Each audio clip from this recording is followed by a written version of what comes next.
Good morning, Dee. Do you realize we are recording this on the Ides of March, March the 15th? Which means, Well, everybody always talks about the Ides of March, and I was like, it's something to do with Rome and Romans. I looked it up. It is the 74th day of the Roman calendar, which corresponds to March the 15th. right, And it was marked by several religious observances.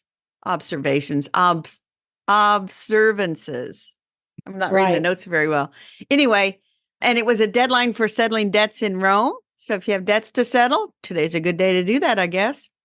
I guess. But it's also notorious. It's the date of the assassination of Julius Caesar, a turning point in Roman history. Yeah, I'll never forget in Shakespeare's Julius Caesar, they talk about beware the Ides of March. Yes, That's a portent or something that is told either to Julius Caesar before it happens or it's something that somebody says afterwards. Fascinating stuff. it is fascinating stuff. And now we're going to move on to this week's episode, which we hope is fascinating stuff as well. In fact, that might be the title of this episode. Welcome to the Garden Angelus, where we talk about flowers, veggies, and all the best dirt. I'm Carol Michael from Indianapolis, Indiana, where I have a suburban garden measured in square feet. It's about a third of an acre. And I'm Dean Ash from Guthrie, Oklahoma, where I garden an acre and a half out of 7.5 acres in the country. We call ourselves Garden Angelus because we are evangelists for gardening. We love gardening and we want others to love it too. Yes, we do. And we aren't afraid to spill the beans and tell all of our gardening secrets, the good, the bad, and even the ugly. But that's enough of who, what, when, where. Let's move on to this week's episode. How was your garden this week? You said that you have a busy week. I did have a busy week, so I went back to the greenhouse. I got some snapdragons, a variety called Snaptini, which grow Cute. only 6 to 8 inches tall, and they're less dependent on day length for blooming. So they keep blooming in Nice. my garden most of the summer into fall. And actually, I had to go back to the secret house where she has stuff that's not put out for sale yet because they hadn't started blooming. So she knows from experience, people are going to go, "What's that?" Yeah. Yeah, they don't even put them out yet because people want to buy them in bloom. So I bought the Snaptinis and then some alyssum, and I put those at the ends of the vegetable garden beds. And yes, they will be fine even when it gets cold. That's not a problem. I Yeah. accidentally bought another flat of pansies. Not accidentally, I meant to. For my wheelbarrow planter, I got some frizzle Yes, that sizzle. was pretty. And then I bought Which frizzle sizzle did you get? Do you know? it's the blue one. I don't The remember the name. lemon berry. I have a No, picture of it this week. No? it's the The other blue blue one. one. Well, lemon berry's blue and yellow, so I don't know. But Maybe it anyway, is. I'll have to go back and look.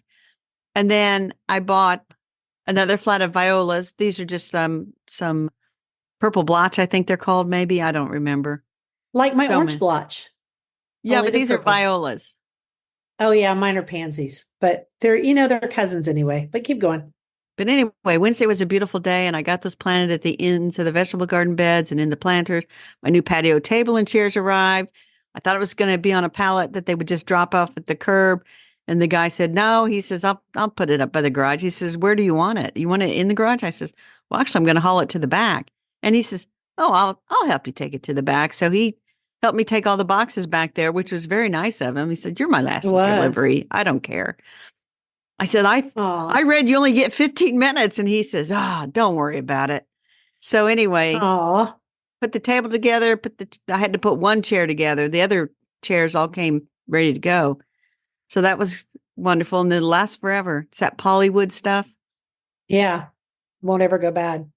So while I was out there, I checked out my winter sown seeds, and it looks like I will have purple magic broccoli to grow because those seedlings came up. That was an All Cool. America Selections winner from last week. So Yep. anyway, and then we had Busy. some rain, and then it was cold, and now it's cold, and so I don't know. What about you in the garden this week? So it was warm all week until today, and we are recording this on Friday, the 15th. And so, yeah, it's quite chilly out there. But right before our episode, I had planted last week my nasturtiums outside and my calendula at the ends of my potager, like the center part. But I had one row of nasturtiums that I hadn't planted yet because they weren't up as far, different variety. And they didn't have very good germination, but I got 5 or 6 plants out of it, which is all I needed. So today I ran out there right beforehand and planted them and watered them in. So I did Cool. that. And then I've watered the greenhouse. I planted out some other cold weather flowers. I gave away my lemon trees to my friend and she came and picked them up. And I'm still cutting back and feeding roses. I also planted 3 out of 5 roses in pots. And I need to either go buy some pots or use some of my pots off my deck. But I'm going to go look because I might just use some pots off my deck this year. Let's see.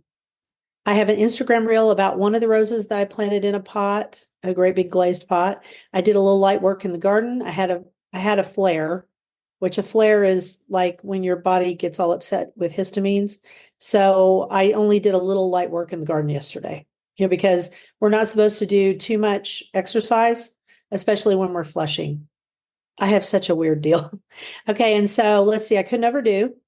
And then that's about it. I mean, I've just been doing some little things here and there. That sounds like spring. You do some little things here and there. Every once in a while you have a little burst of energy, but let's play Yeah. favorites. I'm behind, but it's okay. Yes, let's do.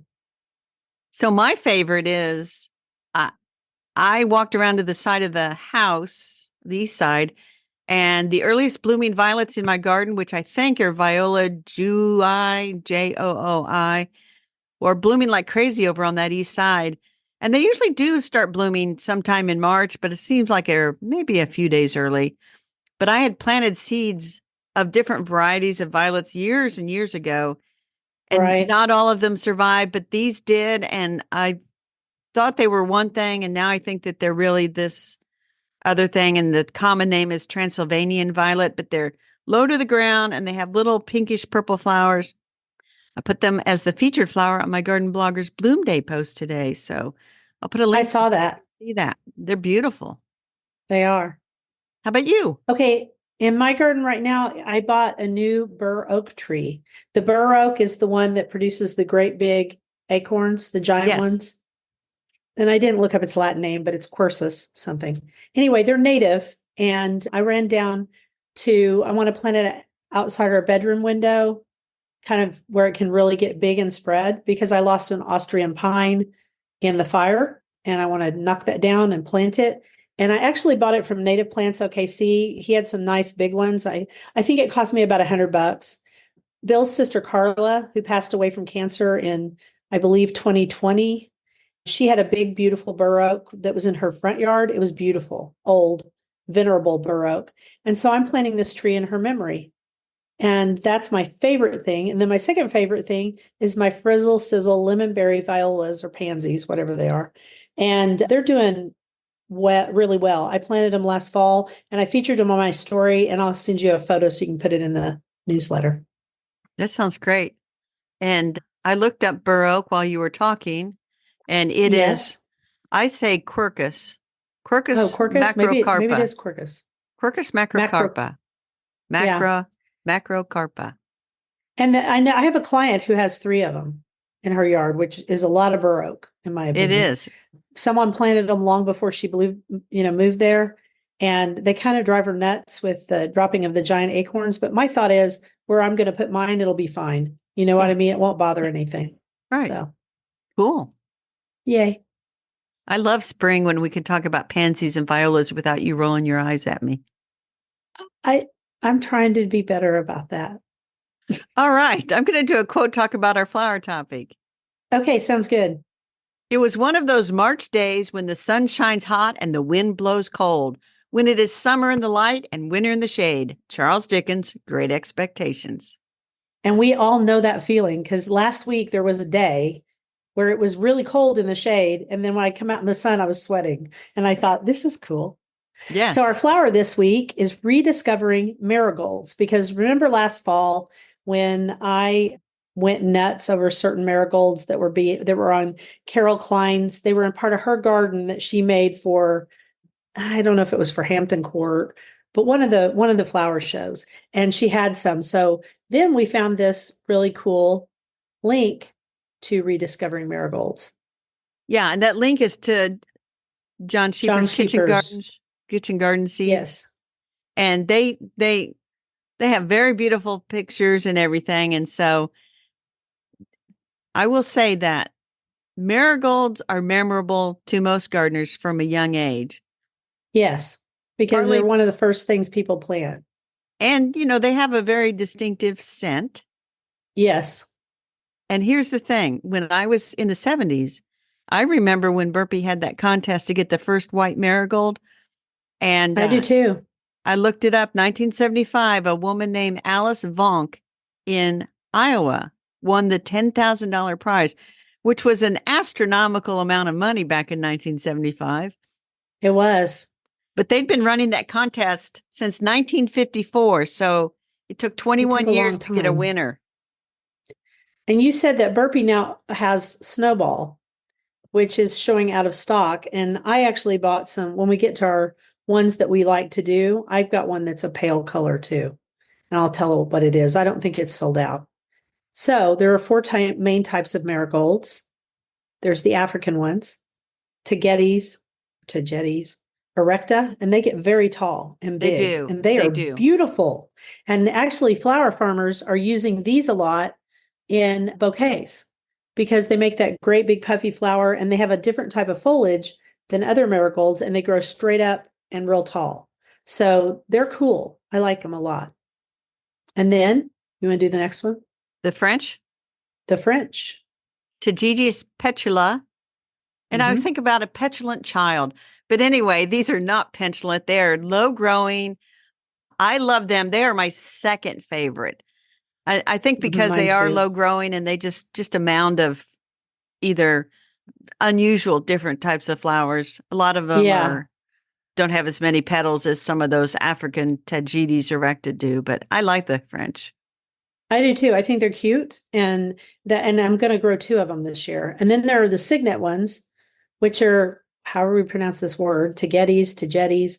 It's tenuifolia. And I don't have any signet ones right now Well, in Signet is my actually my favorite. I grew the little gem mix last year, and there's lemon yeah. gem, orange gem, tangerine gem. And right before we recorded, I thought, wait a minute, I don't think I have seeds for these. So I will be getting seeds for these because they are my absolute favorite. They are. That's interesting. So I'm looking up something really quickly because I want to know what this one marigold. Okay, so it's a hybrid. So it fits into our next section. Hybrids are a mix between the Africans usually and the other ones, the French. And so Big Duck Orange fits in this classification. They also have, and it was a great one in my garden last year, I have to say. I love Big Duck Orange, and it's an All American selection from 2019. And did you get seeds for Siam Gold I 2024 don't know winner? if I did. I don't think so. I But you know what? did. I need to go back and look because maybe I did. Yeah. And so If it's a this national winner, I probably got it. it I think it is a national winner, but Siam Gold, and they describe it and they say growing this marigold in your garden is like taking a trot around the globe. You don't have to go to the airport. Named for a former country located halfway across the world, Siam Gold has beautiful mounded foliage that produces globe-like, fully double golden flowers all season long. The large flowers are held up on top of sturdy stems and above the foliage for full color visibility. Sometimes marigold flowers are buried in foliage, They hire. Yeah, they hide. You don't want that. making a striking focal point in the garden. Blooms were very tight and held up all summer long. The uniformity of the plant gives a neat, tidy appearance in the garden. Siam Gold is excellent for cut flowers. No staking is needed. And you want to try this beauty for a staycation where no travel is needed. There you go.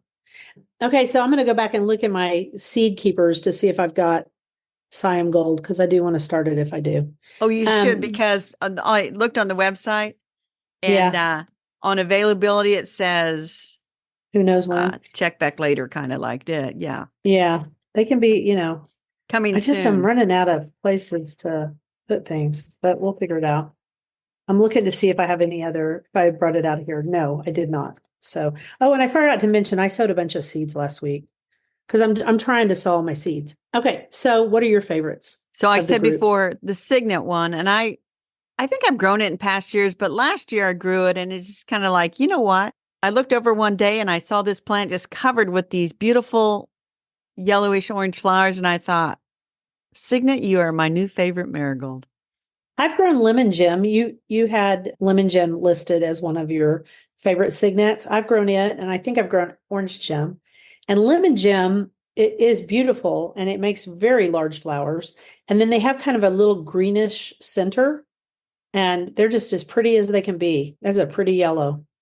Yes. And they're not large flowers, they're small flowers. Well, maybe I'm confusing that with something else. Maybe that was big duck lemon or something. Who knows? Could be because these are smaller flowers. I wasn't really paying that much attention, I'll be honest. I mean, I just sort of sowed marigolds and don't think about it. So it might have been big duck lemon or big duck yellow, whatever it is.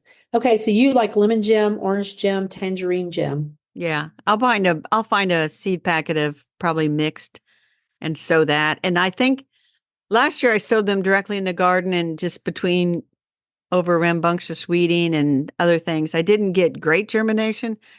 So Yeah, this year I'm going to sow them inside first I do that and, too. and then transplant them because I didn't put it in the show notes, Dee, but I bought one of those soil block makers. Oh, did you? Good for you. Yeah. And so you can this one just makes like four. So it's not like we'll talk about. Overwhelming. Yeah, Yeah. we'll talk about that in a little bit, but it makes four. And I thought, well, that'll be good for like marigolds, zinnias, maybe even sunflowers, maybe not, but stuff that I just needed to germinate enough that I Mhm. know I've got a good seedling and then pop it in the garden without wasting a container. And one I just thought about is Tithonia, the Mexican sunflower, which I bought a mix this year instead of just the straight torch orange.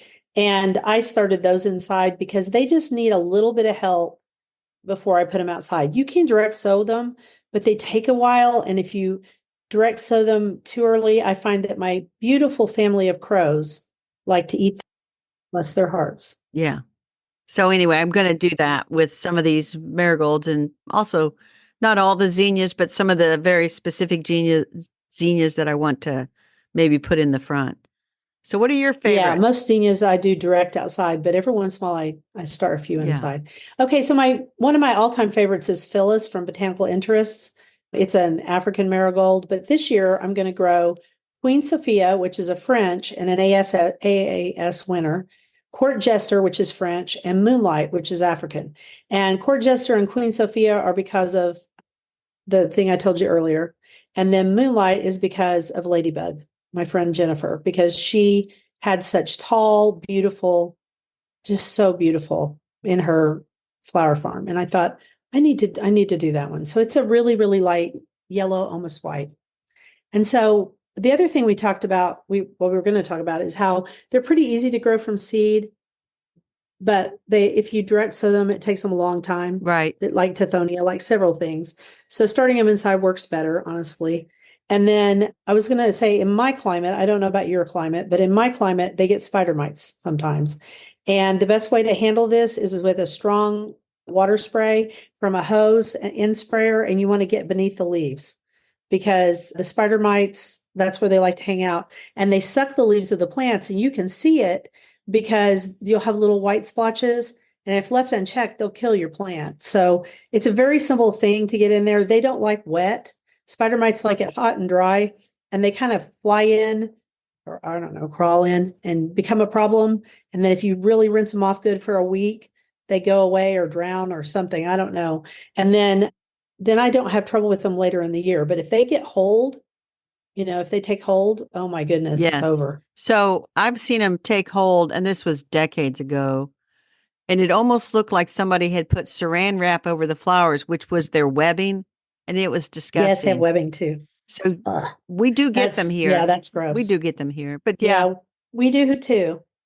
don't get out a So that's, miticide, get out a spray of water and just keep them wet for a yeah, while. you don't need a miticide, and neem is a fairly good miticide, but about the time these show up, it's too hot to spray neem because it's an oil and it smothers them. So it's just easier to wet them off Yes.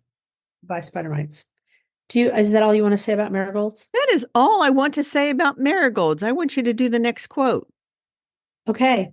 The next best thing to being wise oneself is to live in a circle of those who are. C.S. Lewis.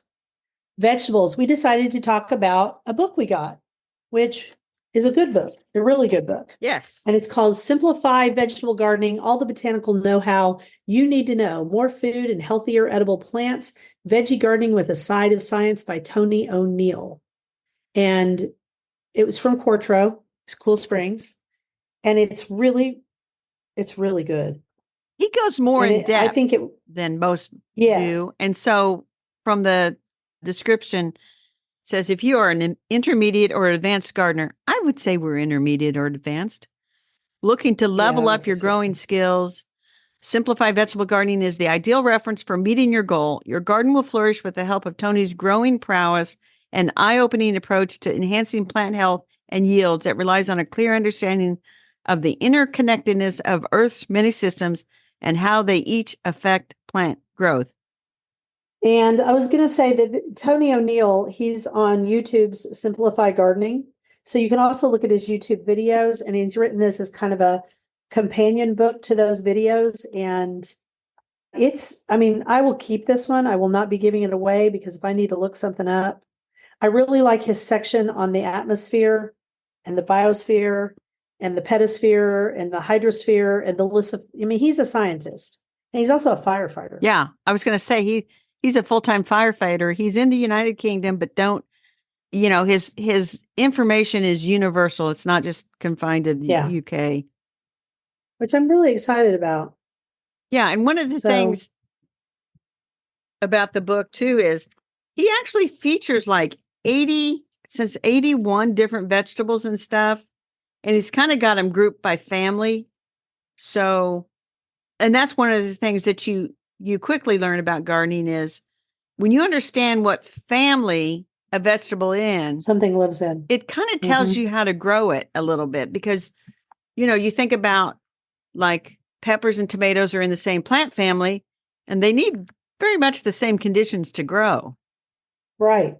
And then I think, and along with plant families, I think another thing to remember is where does this plant grow naturally? You know what I mean? Yes. Like, for example, this isn't vegetables, but let's look at like the dahlias, because dahlias are hot again because of flower farmers. And I get more questions about dahlias than anything else. And people go, well, aren't dahlias and zinnias kind of the same? No, they're not kind of the same. And they don't grow in the same conditions. And so dahlias grow up in the mountains of Mexico. And so they get warm days and cool nights. Does that sound like Oklahoma to you? I don't know. Does it cool down at night? Cool nights? No, not in the summer, huh? It's hotter than Hades. So I think you can apply these same ideas to vegetables. What family are they in? Where do they grow naturally? And what are their requirements because of that? Yeah, I think that's very interesting. And you find out some other things. You think, oh, I kind of knew that. I like his whole thing about soil science and the soil food web, because that's really important. And it's something I work on with clients all the time because they want immediate results. And the only way you can get really good results in your garden is to take your time. And that goes back to arborist chips again and how they help create that great soil web and also help you get biodiversity and resilience. There was something else that they help with too, the right microorganisms. Because, people pull up mulch and they look at it and they go, oh my gosh, there's white stuff under the mulch. I must kill it. No, that's good stuff. That is good stuff. That's good stuff. So there's lots of, I think this is one of the best books we've been sent on for people who are intermediate and advanced. And the description says, starting with the why and ending with the wow, it really helps you to improve your vegetable garden performance. And so I like it too, Dee. I think it's going to be a good book to just kind of have sitting there, and I'm going to be looking at it and just reminding myself of stuff that I probably knew, but you kind of forget. I'm going to keep it at my desk because I'm going to put it in my little deals up here on my desk where I can see it and pull it down. Because if I have a question about something that I haven't thought about, you know what I mean? Uh-huh. I'm pretty good at this by now, but you know what? I get stumped sometimes. I wonder if Jessica worked on this book. I'm going to have a look. See, Are you tempted to look? I'm always tempted to look. Sometimes there's another publisher and the editor is always listed at the beginning, but in this case, the editor is kind of always maybe thanked at the end. And so I tried to find it when you were talking, and I didn't find it yet. About the author. conclusions. He got in 2021, he was awarded the Ezoic Publisher of the Year Award for educational content on YouTube. Wow. That's pretty cool. That is pretty cool. He's a smart guy, and I think it's cool that he knows so much. Yeah. And the thing too is, I think it's cool that he's a full-time firefighter. I do too. The guy who owns Native Plants OKC is also a firefighter. I didn't know that until I went down and bought my tree the other day. And we finally met in person. And he goes, "You know what? I worked that fire out by your house." And I said, "No way." Huh. Of course he did, because he's an Edmond firefighter. Well, there's a fire. Anything else you want to say about? Oh, go ahead. I was going to say there's a fire station down the road, down the main Here road. too. And they always have a nice little vegetable garden beside the firehouse that the firefighters can tend during while they're waiting for the alarms to go off. Mm-hmm. Which reminds me, the other day, I'm driving down this road and sirens, fire trucks coming toward us. So I kind of pull over and wait. I pulled over 2 drives before the house that they actually went to for the fire. And then you could see this couple out waving them over and smoke pouring out. And so anyway, man. Got turned around and heading back another way and saw 2 more fire trucks. And the good news is I think based on the Citizen app, the fire was contained to the front room area. And I don't think that it didn't take the whole house out. That's good. We are That's a long way from vegetable gardening. Anyway, that is the book. Yes, we are. Simplify Vegetable Gardening, all the botanical know-how you need to grow more food and healthier edible plants by Tony O'Neill of YouTube's Simplify Gardening. And I went out and subscribed to his channel, by the way. Yeah, I did too, because I think he's great. That's good. All right. As if I'm going to watch some more stuff on gardening, but I might. You never know. You never know. All right. So you never know. So you want to do that next quote? I do want to do that next quote. Of course, anyone who truly loves books buys more of them than he or she can hope to read in one fleeting lifetime. A good book, resting unopened in its slot on a shelf, full of majestic potentiality, is the most comforting sort of intellectual wallpaper. And that is by David Quammen. He is a science and nature writer and author of numerous articles and books. Seems like he puts one out about every 2 years. Wow, he's amazing then. So on our bookshelf this week, we're going to talk about the Cut Flower Handbook by Lisa Marie Ziegler. And we asked for review copies of this book because we have both met Lisa, and I've talked to her at length because she and I think we both first met her through GardenCom, and then I also was on a speaking, I went to speak for Mother Earth News when my book came out, and Lisa had a booth and she was a speaker there too when we were in, oh gosh, North Carolina, where the Biltmore is. We were there. So that was fun. And she's a very sweet person. I think she has a lot of passions about growing flowers. Yes. And just life. And I'm going to read you. She said that are you going to read that part where she talks about she really just wanted to be with her dogs and No, I'm going to read you the dedication for this book. Okay. To the grandmas that shared their love of gardening. Grandma, your peonies still bloom each spring. You'd love them. Thank you. I love that because, of course, my grandmother very much influenced me in gardening, and I think about her a lot. And there are things I grow just because she had them, and that makes me so, so happy. So she has become, since that time when she and I had that conversation, and when we met her in GardenCom, she has become, Instagram famous. Yes. And she wrote a previous book, and then she wrote this book. This book has been so popular and came out at just the right time that it is sold out, and they're already in the second or third printing. And I saw she has a YouTube video not YouTube video. I'm stuck on YouTube because of the last book. An Instagram video where she is showing how many books she was signing. And they just had it set up as an assembly line. It was really pretty darned amazing. Yeah, it was pretty unbelievable. And I'm proud of her and happy for her. So you need to say that again because I talked over you. It was pretty darn amazing. It was. So there are lots. I'm actually giving a talk, and I was going to bring this up later, but I'm giving a talk about how to grow your own cut flower garden for the Oklahoma City Museum of Art. And I learned a lot of what I know about flower gardening from Lisa because I have her other book. So the book is divided into 4 sections. So the first section is the cut flower concept, Yep. the 3-season annual cutting garden, and the cutting garden's lifeline harvesting. And then the second part is the basics of growing cut flowers, best bed location and preparation, starting from seed indoors and in the garden, planting and caring for the garden. Mm-hmm. Part 3 is the cool season hardy annuals. And part 4 is the warm season tender annuals. And I really, really like this book because I should grow more flowers for cutting than I do. I mean, I'm kind of stuck on Right. zinnias. And this gives you so many good ideas and so much information. And even though, I mean, I'm not going to turn my backyard into a cut flower farm, though there are Me people neither. around here. I met somebody last spring who said she turned her backyard into cut flowers and she was selling them at a local farmer's market through the season, which was kind of cool. Mm-hmm. And kind of cool That is because cool. I was able to tell her about my favorite greenhouse, courtyard and greenhouse, but because she had lived just kind of outside its periphery. And so I Right. said, when you show up, tell them Carol sent you because they like that. And she did. And she bought some stuff. She grows a lot of her own stuff from seeds. So there wasn't tons of plants she needed, but she found some stuff there that she said was notoriously hard to get when you just wanted a small quantity, because Mhm. even Courtney said she stopped growing the frizzle sizzle violas because she said you would not believe how many they told me I had to buy because they don't make it part of their Yeah. regular line. And she says, I said, no, Carol will have to do without those.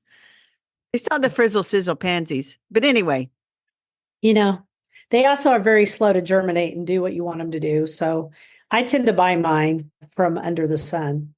Anyway, the book is great. Whether you're gonna grow stuff for yourself or you're gonna become a flower farmer, and if you are gonna become a flower farmer, God love you because it is a hard job. I know several people who are flower but farmers. before everybody says, oh, well, I'm not going to be a cut flower farmer or gardener, so I can just skip You this. home gardening. Home gardening, because like she says, when you grow cut flowers, you can cut them, think about it, spring, summer, fall, avoiding bouquets, which when you buy a bouquet in the grocery store, let me tell you folks, before you put your face too close to that to breathe it in, those have been used, they've used a lot of pesticides to grow those things. So be careful. Well, and they even, yeah, if you don't, I know of one local flower farmer who sells her bouquets. It's Bear Creek. She sells her bouquets at Whole Foods, and it says on there local and all this other stuff, right? But if you're just buying regular flowers, if you go to smell those roses, they don't smell like roses, they smell like chemicals. And I'm not picking on people. I mean, chemicals, I don't have any judgment. I try to do everything non-chemical, but but the amount of sprays and stuff they put on roses is really kind of horrifying. So the other thing is there's so many beautiful photographs in this book too. So you can visualize what you're doing. Yeah. Anyway, I'm growing bells of Ireland this year for the first time. well, she probably has that in the book, so you can check it It out. is in there. Jennifer gave me some plants, so I'm going to do it. And then she also has a lot of her favorites of certain varieties, like of Rudbeckia, for example, which one grows tall and straight or which one's stubby, things like that. And she also tells you how to do the netting over the flowers so that you can get nice, tall, straight stems and not have to prop everything up. And so it's a very practical book, and it doesn't surprise me because Lisa is a practical romantic. That's a very good description of her.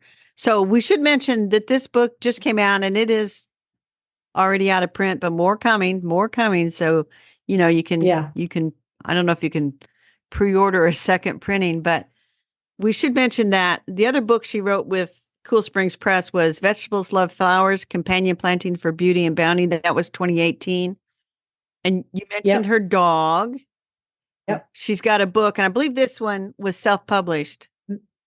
The book is it's back on Amazon. I just looked it up. Okay. So you can get it now at this moment. So if people want it, keep going. So I think she self-published this. It's called Farm Dog Babs, the Sweet Brown-Eyed Girl, book about her dog.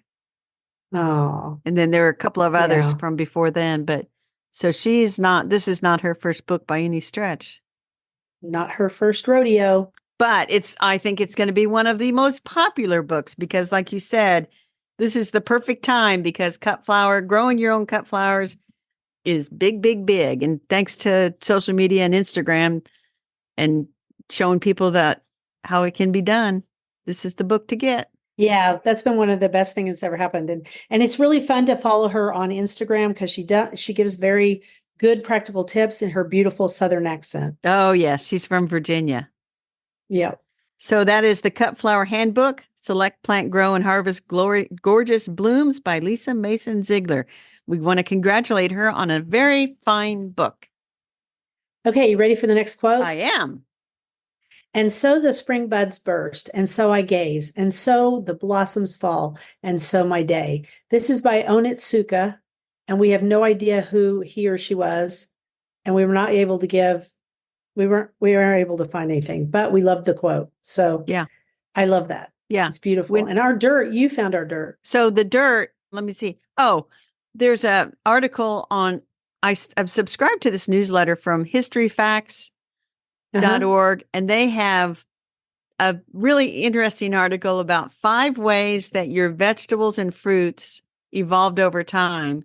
And they talk about like carrots used to always be white, yellow, and purple. And when the orange ones came out, they have picture of watermelon. It used to be much, much different. They have it from a painting of all things. And so interesting. I just thought this was an interesting article and one that we could share with our listeners if they wanted to look at it, because it is, it is unbelievable. Peaches used to be really hard and less sweet, and the bananas were almost inedible in their original form. So it just kind of shows that there's been a lot of transition in the vegetables that we eat and how they've evolved into what we actually eat today. So I just thought it was interesting. Right. That is interesting. So that's our dirt. And now, are we going to move on to rabbit holes? I'm going to do a quote for that. Do we have a quote? Oh, there it is. And the day came when the risk to remain tight in a bud was more painful than the risk it took to blossom. And that is by Anais Nin. I don't know if I said that right. Anais Nin. Mm-hmm. So her real name was Angela Anais Juana Antalina Rosa Eldomeria Nin Ya Kamel. So she was a French-born American diarist, 1903 to 1977. She probably would fit in pretty well with the swans of Fifth Avenue. Yeah. American diarist, essayist, novelist, and writer of short stories and erotica, which is probably why we've never read her. Born to Cuban parents in France, she was the daughter of the composer Joaquin Nin and the classically trained singer Rosa Comel. Spent her early years in Spain and Cuba, 16 years in Paris, and the remaining half in the United States, where she became an established author. Yeah, she's very famous. I had never heard of her. I think I read one of her books in college. That was a long time ago. Okay, so my rabbit hole is short this week. I've been researching low histamine diets because I have to do that. And it's a bit overwhelming, but they hope that it'll help with my flares, because yesterday morning I got up and I was beet red from my head all the way to my chest. And I'm still a little red, but not bad. And so I was like, okay, what the heck is this? And so low histamine diets are supposed to help with that. We'll see what happens. All right, what did you do? Oh, I know what you did. So I went and saw the movie Cabrini, which I said last week I was going to go right after we recorded. Loved it. Mm-hmm. And of course, I was delighted that there's a little story about Mother Cabrini related to her young life that involved violets. Yeah. I will leave a link to that so that our listeners can go figure out what was that story. Mm-hmm. Anyway, this week I'm going to go see the movie One Life, which is the story of Nicky Winton, a young London broker who, in the months leading up to World War II, rescued over 600 children from Nazi-occupied Czechoslovakia. And Anthony Hopkins plays Sir Nicholas Winton in his older years, reminiscing about what he did in World War II. His mother's played by Helena Bonham Carter, too. Yeah. But there's which is cool. Yes. There's a very famous clip on YouTube where they show the real life Sir Nicholas Winton sitting down at the taping of a TV show, and the woman says, "Is there anybody in the audience who was affected by or saved by Sir Nicholas Winton?" And of course, the entire audience is made up of people that he saved or that they saved to the parents or whatever. So it was very Right. overwhelming. So I'm looking forward to seeing that. But anyway, I Those are also, both movies I want to see too. I really do. I've been watching For One Life quite a while because I saw a little clip where Helena Bonham Carter is trying to talk a British prime minister or something into helping them figure it out, get people out. And it's a very moving scene. yes. So that's next week. I've already got my tickets. Good for you. Anyway, then of course I was down another rabbit hole for Ella Porter McKinney, another lost lady. She wrote Iris in the Little Garden, and I went down two rabbit holes. First of all, she was exasperatingly hard to find much information on, but I found that she went to the Glasgow Normal School in Glasgow, Kentucky. And I thought, what's a Uh-huh. normal school? And Yeah, what is that? it turned out that and this would have been in the late 1800s, as people were migrating west, there just was a shortage of teachers to teach students, and there weren't enough of the schoolmasters of old, I guess. And a lot of the schools, it would be like a local storekeeper or whatever would do it in his spare time, or a farmer might do it in the wintertime when they didn't have much else to Huh. do. So they started these normal schools to train teachers for grammar schools. And then a lot Cool. of the normal schools ended up becoming teaching colleges. So the Glasgow normal school in Kentucky became Western Kentucky College, which is now Western Kentucky University. Cool. And I think there's a college in Indiana. Indiana State started out as a normal school. So I There you learned go. something there. I Also, did too. then I also learned about this. There's an iris called Iris persica, which is from Persia, I guess, wherever that was. Persia, which is Iran. Uh-huh. Yes. But anyway, I found this because there was a quote from Elizabeth Lawrence, famous Southern garden writer, that she had referenced Ella's book, Iris in the Garden, about how this little iris, everybody seemed to have one that came from a garden in Tennessee. And, she was writing to somebody who's had died out. But anyway, she said it wasn't common in the trade. And so that is still the case, because I looked it up and I thought, well, it sounds like a pretty little iris, really low to the ground. But anyway, and then I was down a couple other iris rabbit holes looking up like Juno irises and different types. And anyway, that was enough. I never found a picture of the woman, which is incredible to me, but Huh. I don't know. Weird. I even looked for graduation pictures from the Glasgow Normal School from 1886, the year she graduated. I was looking for I found a picture of the building, but I couldn't find, like, maybe they took a picture of the whole class. Like a group picture. Yeah. And it might No. exist, but out on the internet, I'm kind of limited to what I can find on the internet. It's not like I can drive down to Western Kentucky and say, "Do you have any archives from when the normal school was in existence?" Yeah. So I anyway, guess you could call. But you only have so much time to spend on this. But that's maybe right. when you write your book, you could call them and say, "Hey, I'm looking for this." Because I know that's how that lady who has chronic fatigue syndrome did Seabiscuit. And, she's made relationships with all these people and she also did the one about Louis, whose plane went down unbroken. Laura Hildebrand. I can't believe I can remember that. Anyway, she's one of my heroes and she has CFS and she's got it so bad that she can't leave her house. So I know she calls people and emails and people send her stuff. So Well, that it's is a good. thought. Because the other thing I couldn't find two other things. Her birth date. I know What? the birth year because their tombstone. And it was maddening to me because they referred to her husband's sons, who were like 11 years older than her, as her sons. And it's like, no, those are her stepsons. There's no way an 11-year Right. old. And her husband was 19 years older than her. And I'm like, well, what's the story there? How does this girl from She's this? the second wife, Yeah, she's a you know. second wife, but he was from Tennessee. She's from a little town in Kentucky, but just north of the Tennessee border. And anyway, Yeah, how did they meet? I don't know. And I don't know what kind of doctor he was. I thought, well, maybe he taught at the normal school. Could And be. then they moved to New Jersey for the rest of their lives. It's like, why'd they move to New Jersey? Did he teach at a college there? Or, anyway, it was just like, Ella, you are mysterious. Hard But to I, find. I You're a found mysterious enough. girl. I found enough. So shall we go on to garden commissions? We shall. Okay, you want me to go first? Yes, please. Okay, so I need to plant my cherry tomato seeds, and because of this low histamine diet thing, I have to cut tomatoes out of my diet for the time being. But I'm doing that quest to find the sweetest cherry tomato. So I'm gonna do those for my daughter, my granddaughter. And I mean, I may be able to introduce tomatoes back into my diet later. So I'm gonna plant these for my granddaughter, and I might eat a few to taste them, but not too many.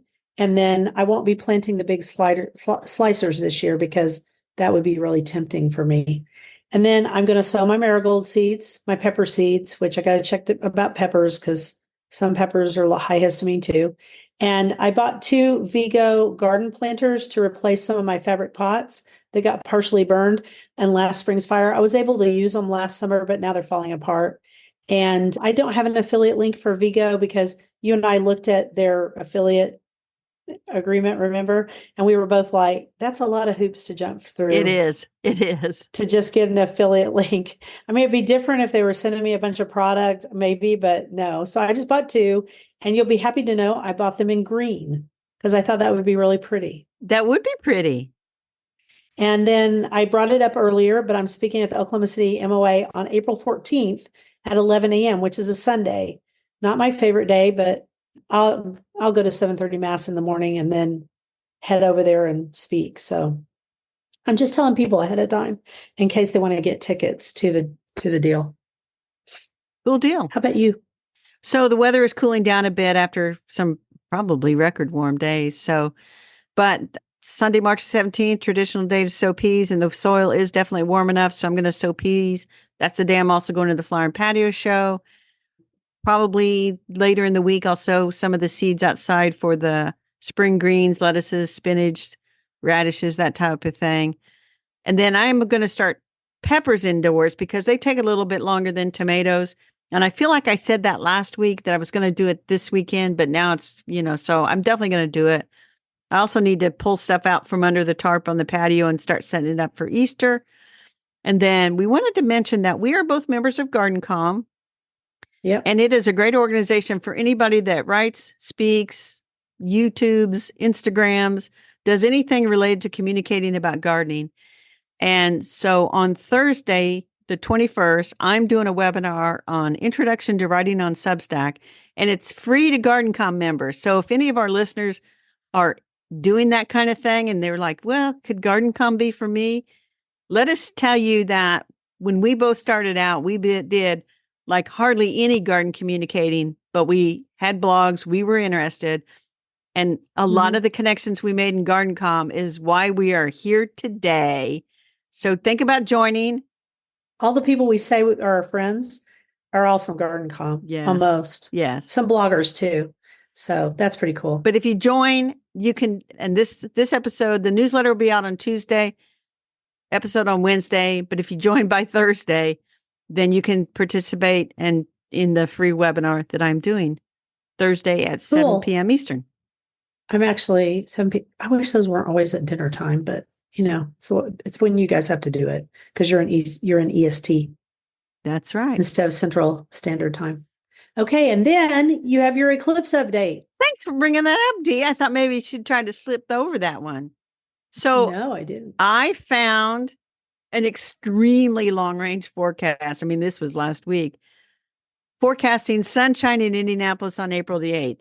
Now, I don't know if this is a bunch of PR nonsense. Like, let's not talk about that cloudiness. We got to get people to fill up these hotels and go to these big events at the Motor Speedway and the Art Museum and Conner Prairie Farm and all these places. We got to get people out. So let's talk about sunshine. Anyway, I did find a very long range thing that said forecast for sunshine on April the 8th. Good enough. Okay. And that is good enough for this episode, don't you think? I'll wrap us up. It's a good episode. Thank you for listening to The Garden Angelist. I hope you've hit that subscribe button so you don't miss a single episode. We publish every week on Wednesdays at 12 a.m. Eastern Time. And if you listen to Apple Podcasts, we'd appreciate a 5-star review. It helps us get noticed by others. Could you also share our podcast with your friends? Word of mouth is still the best way to get the word out there. And be sure and check out our show notes for links for more information about today's topics, plus links to our own websites. And subscribe to our Substack newsletter, The Garden Angelist at substack.com, also linked to in our show notes. If you do, you'll get a link to listen to the podcast a day early. If you want to help support us, use those affiliate links. If you buy something after clicking through on them, we earn a small commission and it costs you nothing. Or you can set up a monthly subscription through Buzzsprout or make a one-time donation through PayPal. Thank you to everyone who has done so. It was lovely to chat with all of you over the garden gate. Bye until next week. Bye, everybody.